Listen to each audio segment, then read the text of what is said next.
Want to get Minecraft running on your iPhone? I'm going to show you exactly how to download and install it in seconds.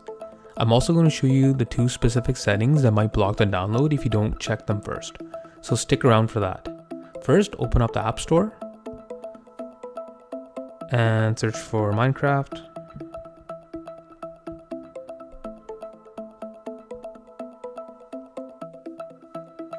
Important note, if you haven't bought it before, you'll see a price here. $9.99 as you can see on my screen. And if you have bought it before, you'll see a cloud icon. Go ahead and tap that. While that downloads, there are two warnings I want to mention. This is a big file and about 1.1 gigabytes. You'll need at least 1.5 gigabytes as free space for the installation to work properly. And if the download button is grayed out or missing, go to your iPhone settings and turn off screen time restrictions temporarily. This is the number one reason the install fails. Once it's done, hit open. You get a few pop-ups. You can hit don't allow for notification if you want. Finally, you see the Microsoft sign in. You actually don't need to sign in to play offline. Just hit the X or maybe later, and just like that, you're ready to play.